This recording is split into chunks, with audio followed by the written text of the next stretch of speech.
patuloy na nagbibigay serbisyo, pag-asa at saya. GMA Regional TV, kapuso ng bawat Pilipino.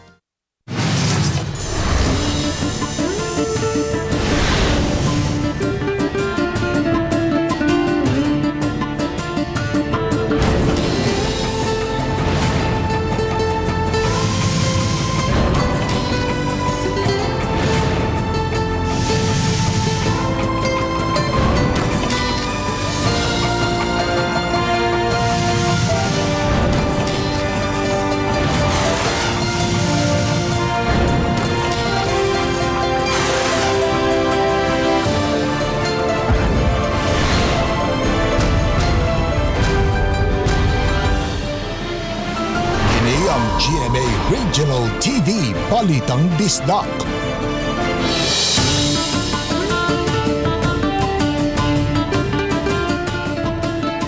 Mayong hapon na kini ang inyong GMA Regional TV, Balitang Bisdak. Ang bugtong kasaligan, kasandigan o kadangpan sa mga Bisaya. Ako si Bobby Nalsaro. Nga magatod sa labing dako mga nagunang balita nga mahinungdanon sa Central o Eastern Visayas.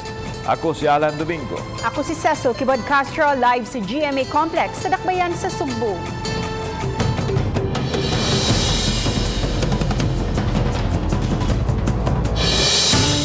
Upat ka mga locally stranded individuals gikan sa Manila o ubang bahin sa nasod nga may pauli na din sa Dakbayan Sugbo nagpositibo sa COVID-19. Gumikan ini higpitan ang pagsud sa mga LSI gikan sa kauluhan nga gustong mopauli din sa Dakbayan sa Sugbo. Samtang nipahimangno ang IATF sa mga tao nga magmatngon tungod sa pagdaghan na sa mga tao nga nang gawas karong gipaubos na ang Sugbo sa MGCQ. Aniya ang report. Gipasabot sa IATF official ang paghigpit sa pagsulod sa mga LSI gikan sa kauluhan gikinahanglan gyud nga himuon aron kapungan ang pagpanakod sa COVID dinhi sa Dakbayan. Nasuta nga upat ka mga LSI nga mipauli sa Dakbayan sa Sugbo ang nagpositibo sa COVID-19. Hinoon, mga asymptomatic ang upat ka mga LSI ug anaa sa isolation facility. Samtang ipahibaw ni Konsel Garganera nga aduna nalay unom ka mga bag-ong kaso sa COVID ang Cebu City base sa data sa DOH7 apan atol sa GCQ pa ang Dakbayan. Nabalaka ang konsehal nga subling mosaka ang mga kaso sa pagpaubos na sa Dakbayan sa MGCQ tungod sa kadaghan sa mga tao nga nanggawas. Nabantayan nila ang pagdagsa sa mga tao karon lakip na sa mga mall diin inigabot sa sulod dili na kuno mosunod sa mga health protocol. But once they're inside, wala na magtapok naman dito. Nasa sud sa mga groceries. Outside, ang kaning facial, gihimo na lang headband. No? So, makita nimo ba, they have to police their own ranks. Hinaot pa unta, mani ato ang publiko nga dili isipon nga subraan ra pud kay strikto ang pulis kay para raman pud din nato tanan.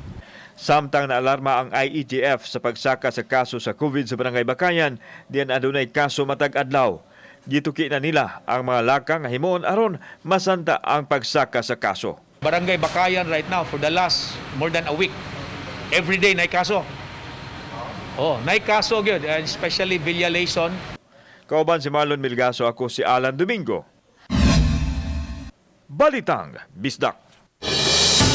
Sa pagsugod na sa National Census on Population and Housing, nanawagan og kooperasyon ang Philippine Statistics Authority sa katawhan og mga tag-iya sa mga paniway aron matunhay ang ilang trabaho. Bisan sa mga hagit, andam silang muhimo sa ilang tahas. Adunay live report si Nico Cirino. Nico?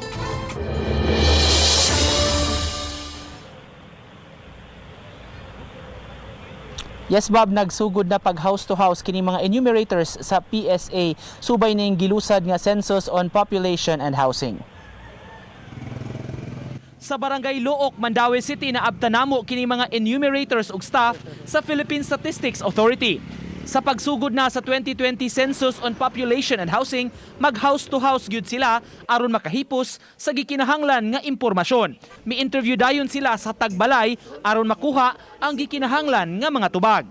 Either sa silingan niya nga among tagaan og kanang appointment slip para makahibaw siya ga on that day mubalik mi o nya magutana sa Mrs. Liga ug unsa ging orasa siya na diha kay muna ibutang na mo sa mga appointment slip ga sa oras nga maabot siya usap kay pagbalik sa damo. Si Jonathan, usa sa mga enumerators nga mao'y mag-house to house, aminado sa karisgo sa ilang trabaho taliwa paning panahon sa pandemya.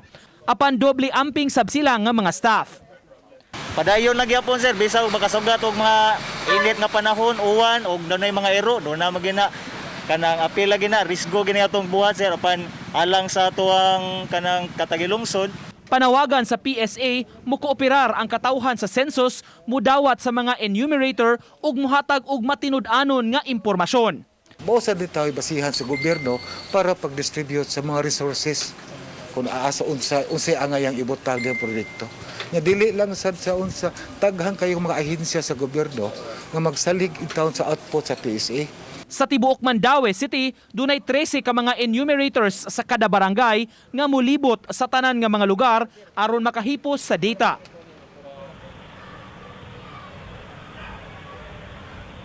May managlahing klase sa mga questionnaire, Bob, ang iapod-apod unya sa taga PSA ug himo sab siya sa interview sa matag tagbalay. Ang ila lang nga panawagan nga dili sila balibaran sa mga tagbay sa ilang pag-abot sa mga residences tungod kay importante kaayo ang data nga mahipos nining national census. Bob.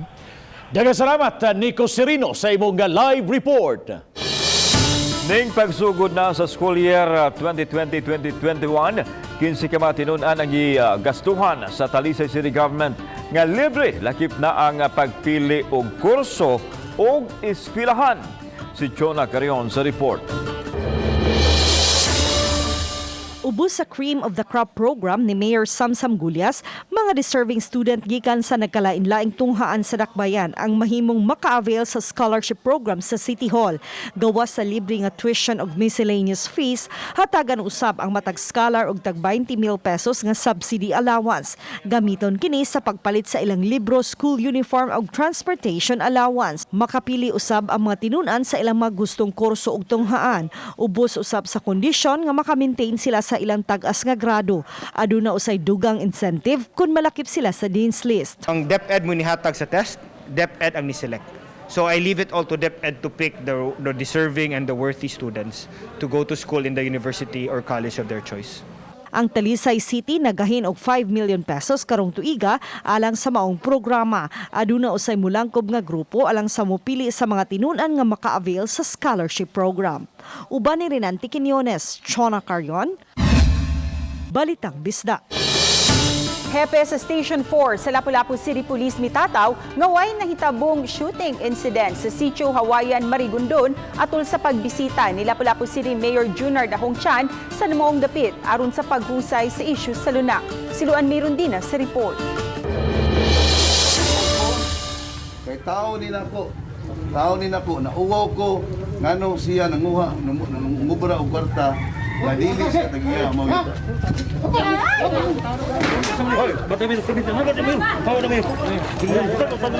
Kalit nga nahunong ang pagpakiginabi ni Mayor Jonard Ahongchan sa mga lumad sa Sitio Hawaiian, Barangay Marigondon, dihang kalit nga nadungog ang duha ka daw buto sa armas. Daling gisecure ang mayor sa iyang mga close-in security ug sa mga lumad. Uban sa mayor ni adtong higayuna ang pipila ka mga sakop sa Lapu-Lapu City Police apan kay naputol ang video, wa na makita ang sunod nga panghitabo. Matod sa mayor, personal niyang gisusi ang dapit human may reklamo ang mga mulupyo sa pagpabayad kanila og tag 25,000 pesos ngadto sa 30,000 pesos sa mga lumad nga nagpailang tag-iya sa luna. Apan di ay iya kini sa usa ka pribadong establishmento. So kini tang pobre, wala mangita kay way kaalam, wa pa po nila makumpleto ang bayad, wa nila tanawa og unsa gi latest nga tagiya sa maong yuta, no? Ang hepe sa Station 4, Police Captain Percival Miasco, mitataw nga base sa gihimo nilang investigasyon, wala may nahitabong shooting incident sa dapit.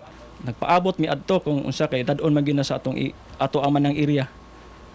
So para ito tabo wa man gyud niabot din ni tawag ko follow up na sa ko sa headquarters unsay nabutang didto nga blatter after sa nagresponde negative man. Murag atong nanunggan nga pabuto nga murag warning shot, no?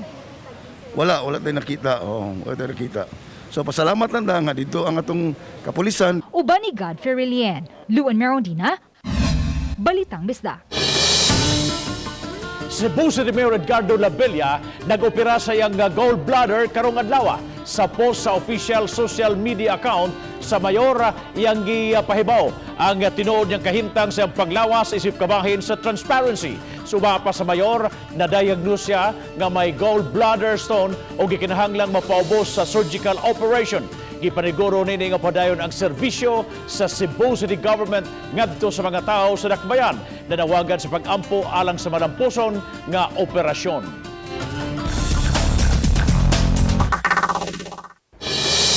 Road opening gihimo sa usa ka private contractor sa barangay Pardo nining Dakbayan, Sugbo. Gipahunong na sa City Environment and Natural Resources. Mato ni Pardo Barangay Captain Arcadio Araw-Araw nga way permiso ang operasyon sa nasong proyekto. Gani, bisan courtesy na lang, wa makiglambigit sa barangay ang kontraktor. Nagkanayon si Araw-Araw nga nakahatag o kahasol sa mga mulupyo ang operasyon tungod sa abog o kasaba sa mga ekipo ilabi na panahon sa kagabiyon. Una na ipadayag sa kontraktor nga na sila'y gihuptan nga resolusyon sa City Council samtang ipadayag usab sa barangay nga dunay laing mga claimant sa luna. Alang sa barangay, dili yanong road opening ang gihimo kon dili kuwari ang nahitabo. Ako lang na proper documents kung naipakita, so what ay mahimo. Why mahimong barangay at least to proceed sa iyang trabaho. Sa mga latest karon lan ni surface na ang mga claimants na sila mga documents gida na tax declaration, ay mga lot numbers, na family tree no nga sila kuan gyud mga years sa mga katong tag-iya sa yuta.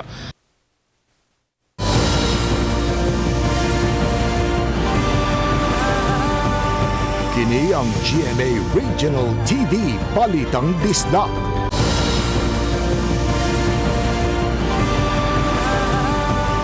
Kini ang GMA Regional TV Balitang Bisdak.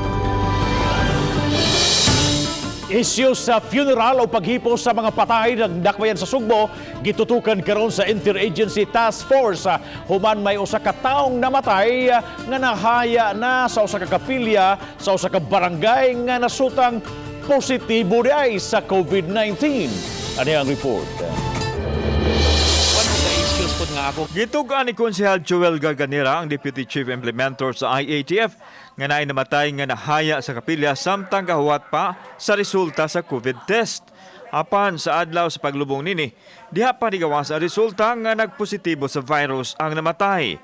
Gipahigayon na ang contact tracing sa mga tao nga nakabisita sa haya o sa pamilya nga gikan sa lain-laing barangay. Sa death certificate, it's a non-COVID. But wala nila ma-relay nga gitest na siya og COVID pero wa pay result. Karon gihaya, paghaya kagahapon it turned out the other day positive. Sa executive order sa mayor o boss sa MGCQ, wa maglakip sa proseso sa paghipo sa mga namatay. Busa ipaabot kini sa IATF aron matuki ang kadelikado nini. Nagkanayon si Garganera nga angayan unta nga ilubong dayon ang patayng lawas ug dili na hayaon sa balay bisan sa kapilya o sa simbahan. Siguraduhon usab ang proseso sa paghipos kay basin mao kini ang makaingon sa subling pagsaka sa kaso sa COVID sa dakbayan. Times like this ba, we have to be cautious kay para nako primordial yun ang health nato. Just imagine gihaya na siya. Mo nang akong mananghid ko ron sa IATF, gayri mi ni aning dapita aron atong mabutang sa executive order sa mayor kay laktot pagasulti when it comes to wake, silent ang executive order sa mayor. Kauban si Marlon Milgaso, ako si Alan Domingo. Balitang Bisdak.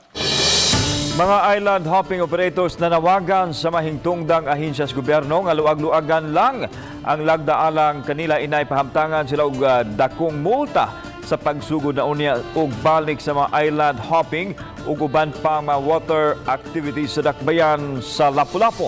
Si Luan Merondina sa report.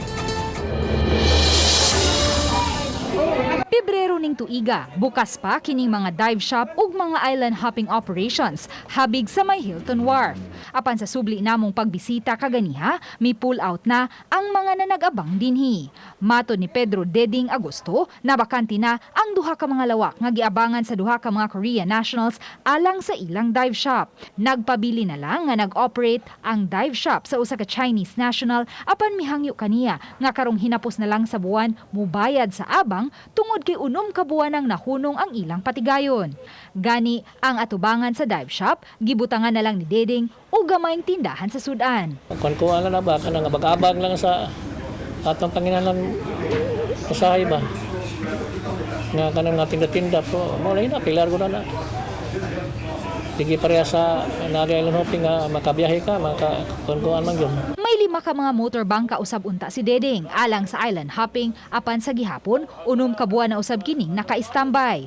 Ubos sa MGCQ mamahimo nang maka-operate ang tanang mga patigayon may kalabot sa turismo. Apan si Deding ug ubang mga operator sa dapit naghuwat pa og guidelines gikan sa dakbayan aron magiya kanila sa pagbukas ug balik. Naa naman tay mga singpadawag nga nang inquire kung pwede na ba ta makasakay sa atong kuan atong pambot. Makigtigom ang City Tourism Office sa mga island hopping operators uban sa Marina, Coast Guard ug DOT karong hapon. Nasa ipagawa nga separate guidelines for this, no? But ang atong himuon karon ang general guidelines nga kuan lang kanang sa DOT7, sa Marina o sa Coast Guard. Excited na unta si Deding ug kaubanan nga maka-operate og balik apan nabala ka usab sila sa ilang mga dokumento. Giangkon sa mga boat owners nga sagad sa mga motorbangka expired na ang lisensya. Busa panawagan nila ngadto sa mga hingtungdang ahensya sa gobyerno sama sa Marina nga unta hatagan sila og liwe ug dili sila pahamtangan og dagkong multa. Karon nga wa may income sud sa garong tuiga, sukad pa Pebrero ni hinay naman to pag Marso 1 agyod. Unsa atong garangkuan ba? Unsa atong programa sa gobyerno nga matabangan pud may mga gagmay magpatigayon diri nga dili la pud may malumos sa pud sa utang. Ang unta ang Marina dili kayo unta mo stricto kayo mga labi ng Coast Guard ba dili unta mo stricto kayo para namo. Kayo og ila sto nya labi na karon nga wa kami kapara ang uban o pagka-process kay tungod nga pag-lockdown. Uban ni Godfrey Relien, Luan Merondina, Balitang Bisdak.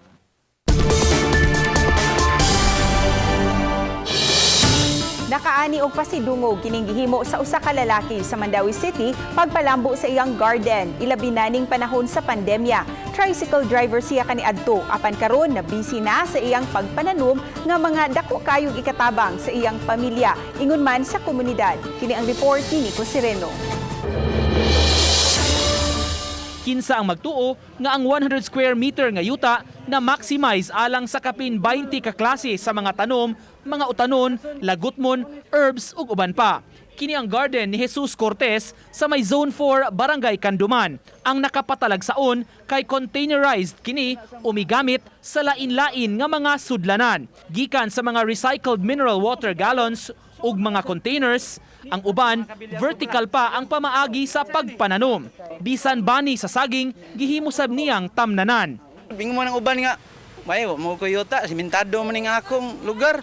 Di gyud na rason nga simentado kay mahimo ra vertical garden, container, mahimo ra gyud.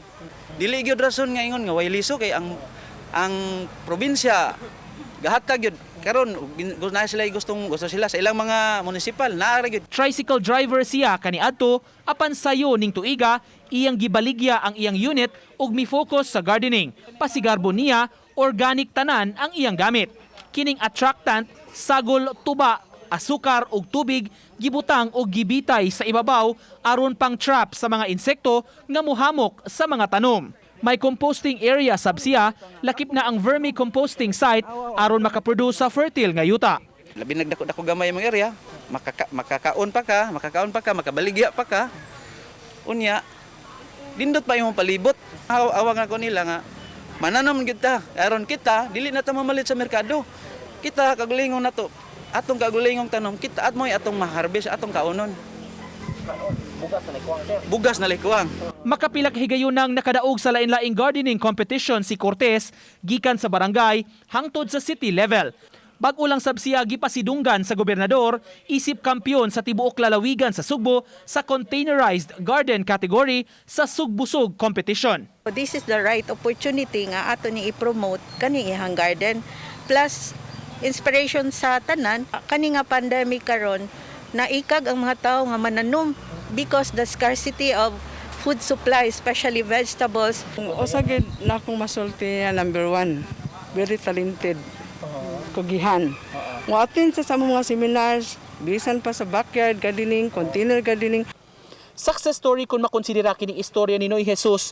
Matod pa, kung magkugi lang gyud dunay daghan nga maani o gikan dinhi andam siya nga ipaambit ang teknolohiya ug iyang mga nakatunan aron magamit sab sa kadaghanan.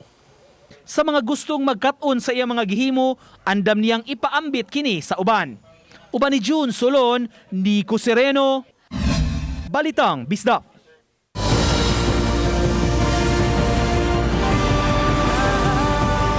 Kini ang GMA Regional TV Balitang Bisdak.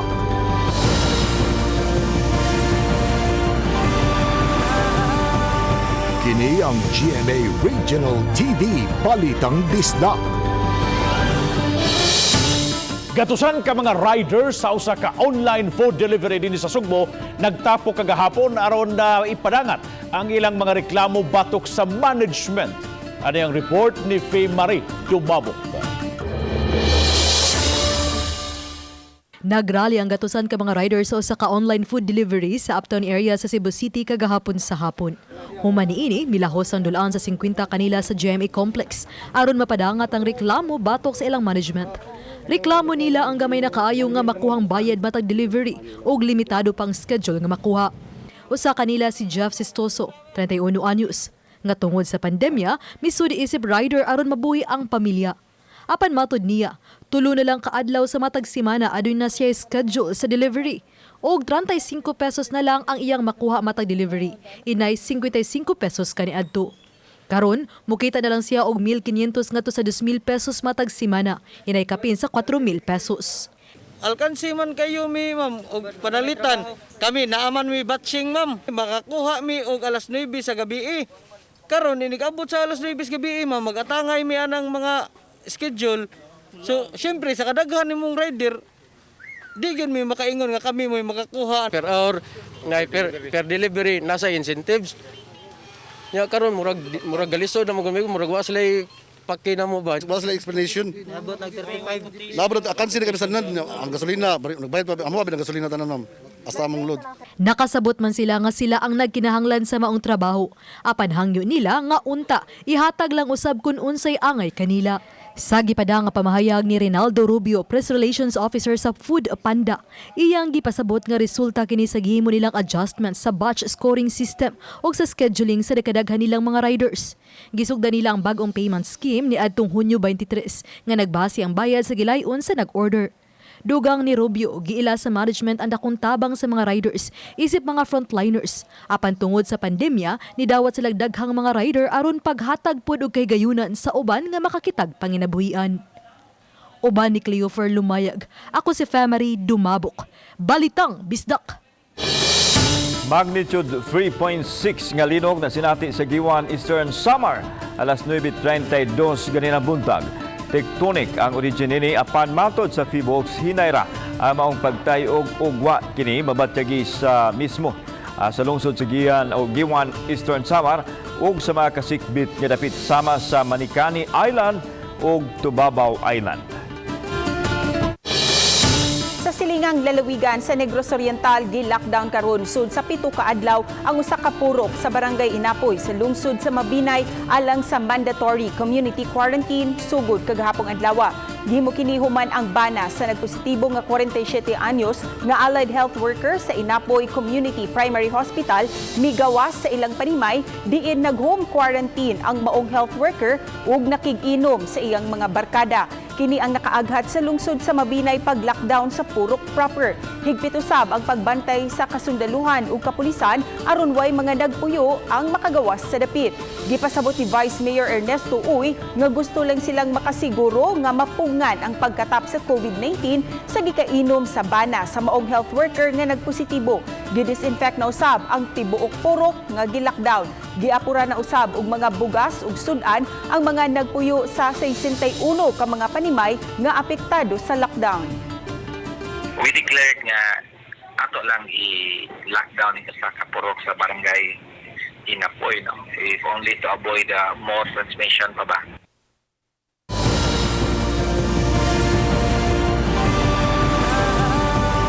Kini ang GMA Regional TV Balitang Bisdak.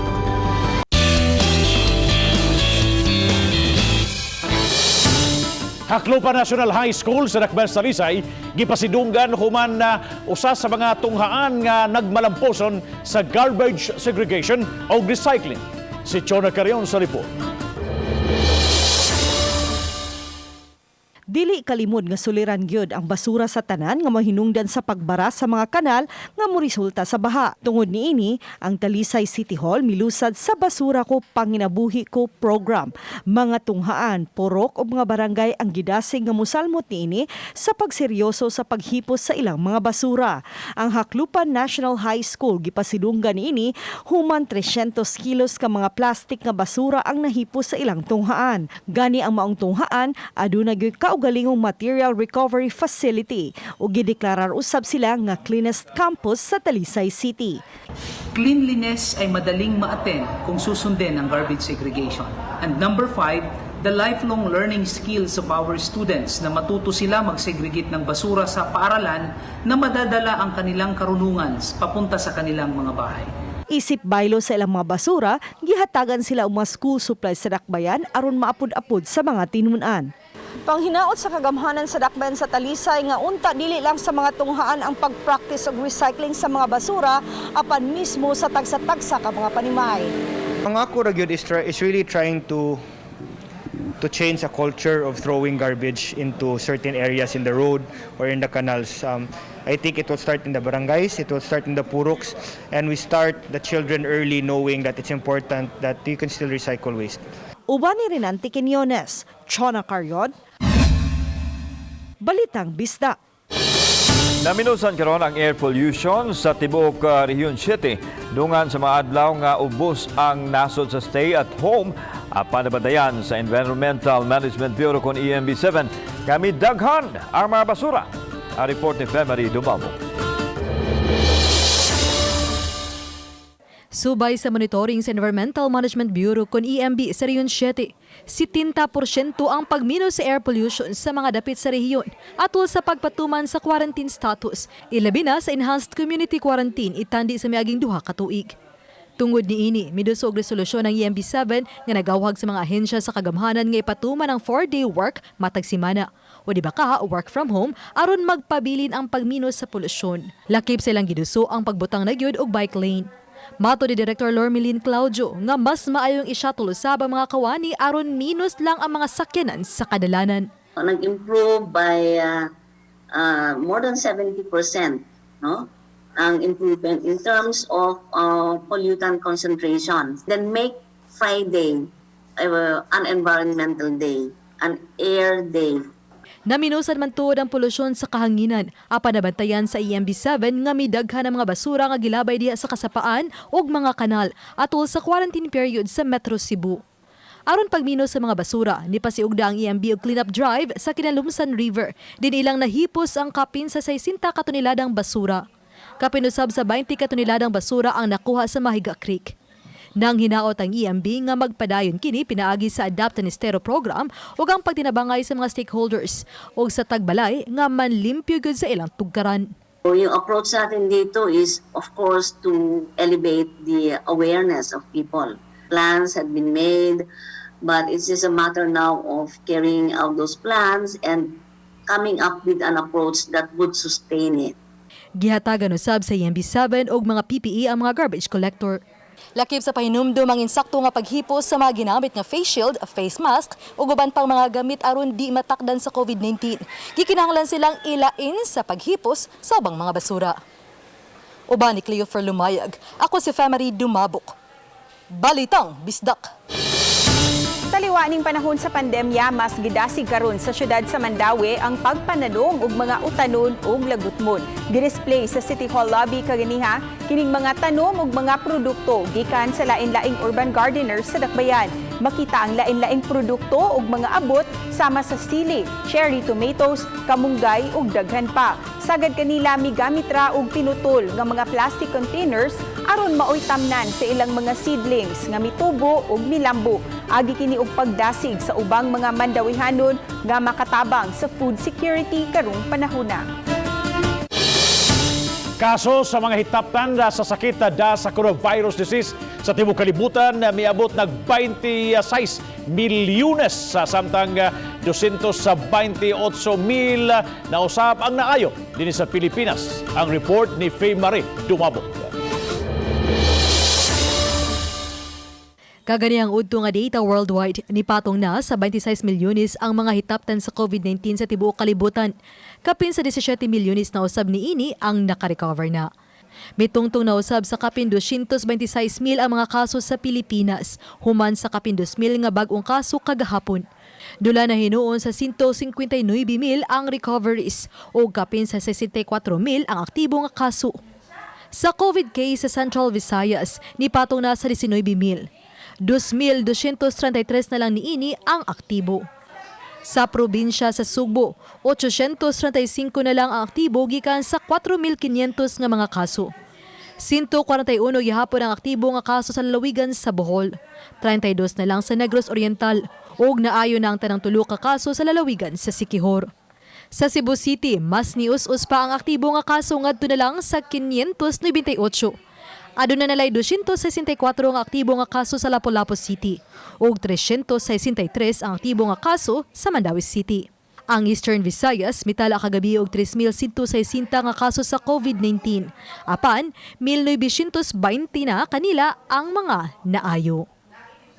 Ako si Family Dumabok. Balitang Bisdak. 5 ka mga frontliners sa Talisay City District Hospital nakadawat og bisikleta nga ilang magamit og masakyan padung sa trabaho. Samtang 5 usab ka masakop sa Action Agad Team ang nakadawat nini.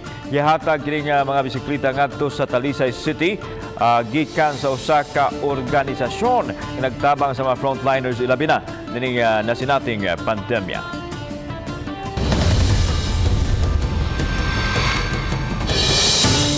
Uso karon ning panahon sa pandemya ang pagbuhi og mga tanom ug mga buwak o kaha pagluto og pagkaon aron ibaligya kay kini na ang nahimong panginabuhian sa uban natong kaigsuunan human mawadi og trabaho. Samtang dito sa Bohol adunay usa ka retiradong magtutudlo nga mibuhi og bisayang manok o native chicken nga mao say iyang gikalingawan. Ato kining sayran sa report ni Family Dumabok. Bisayang manok mao ang nagunang sangkap sa resipe nga gimugna sa usa ka retired teacher o kanhi mayor sa lungsod sa Sevilla, Bohol, si Ernesita Nini Digal. Simple lang ang paghimo niini. For our Nini's native whole fried chicken, the ingredients are kinahanglan ang ahos, sibuyas, tangad, limonsito, paminta, asin ug syempre ang tibuok nga bisayang manok. Ang tanang sangkap ibutang sa sud sa manok unya pabukalan kini sud sa 40 minutos. Pagkahuman, ibutang kini sa init nga mantika para pituhon hangtod nga mag-golden brown ang color sa manok. This is our finished product, the Nini's native whole fried chicken. Tungod kinagbuhi man siya og mga organic o bisayang manok, inay nga ibaligya kining buhi. Mas gusto ni Digal nga matilawan sa uban ng iyang linuto. Nakauna po ko nga tungod aning panahon sa pandemic mo click tungod kay maunay trend karon, no? Trend karon sa pagpabaligya sa ilang mga produkto. Sa pagkakaroon, ubay-ubay na ang nag-order sa fried chicken ni Digal nga iyang gibaligya sa 400 pesos kada usa. Unya aduna pay pakapin nga fried bread. Uban ni Rod Prado, Ako si Famary Dumabok. Balitang Bisdak. Mga kapuso, inyong makita kining maong episode sa official website sa GMA Regional TV sa www.gmaregionaltv.com. Bisitaha usab ang atong official YouTube channel GMA Regional TV ug i-click ang subscribe button alang sa mga init ug mga nagunang mga balita ug kasayuran gikan sa mga rehiyon. Daghang salamat sa mga kapuso nato. Apil lang na sa gawas sa nasod nga nakisayod sa mga dagko ug mga nagunang balita sa rehiyon. Ako si Alan Domingo. Ugi ka namong tanan dinhi sa Central ug Eastern Visayas. Ako si Cecil Kibod Castro. Ang inyong balita, ang among balita, tungod kay matag lokal nga balita mahinugdanon. Kini ang inyong GMA Regional TV Balitang Bisdak. Buong puso para sa Pilipino. Ako si Bambi Lozaro. Maayong hapon mga kapuso.